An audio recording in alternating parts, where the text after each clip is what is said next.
Japan's Prime Minister has addressed the nation as fears intensify about a possible nuclear meltdown at a power plant struck by last Friday's catastrophic earthquake and tsunami.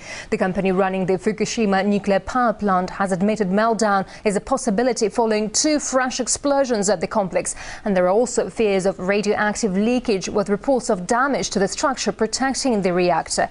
And now we can go live to Japan, and our correspondent Ivor Bennett is there for us. Hello there, Ivor. So radiation levels have risen both inside and outside the plant. How bad is the situation, and what's the risk of nuclear disaster now, and what's being done to try and prevent it?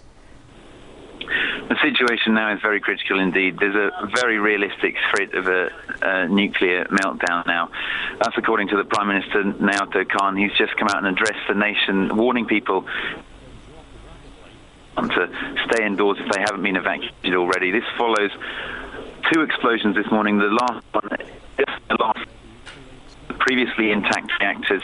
The second one, actually, one reactor that wasn't even turned on. Had been shut down at the time of the earthquake, and we now could be on the verge of a major nuclear catastrophe. We know radiation has leaked there has been serious radiation leaks at both reactors. The radiation levels are 400 maximum level that's normally absorbed in 1 year.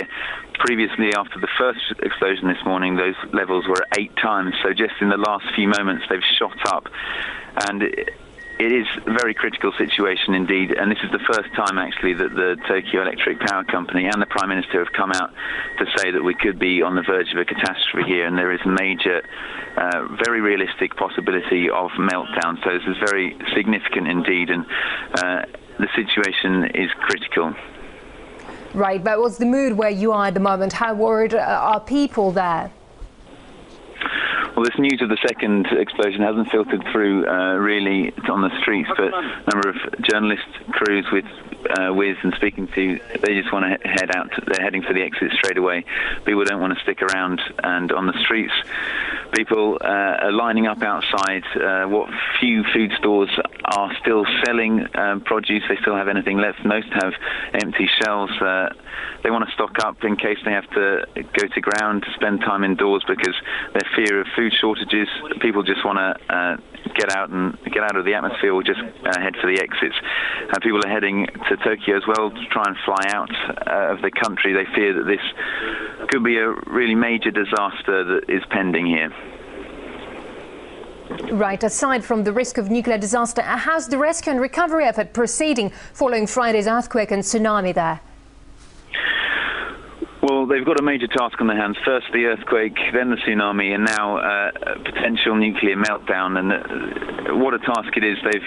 Until now, the last 4 days, they've been sifting through the debris. They've got everything in there that the tsunami left was complete destruction. They've had to sift through trees, boats, cars, buildings to try and find survivors. They have found 15,000 survivors along the destroyed coastline along the Pacific in the last 4 days, but they still know there's 30,000 people that they can't reach simply because the way is inaccessible. And it's a race against time, because there's, on top of the nuclear meltdown, they fear that another aftershock magnitude 7 could hit in the next few days, which again could lead to another tsunami. And if that happens, well, it's pretty much impossible to reach any survivors after that. And they know that the death count at the moment is already 2,400, and that's risen quite rapidly in the last day or so.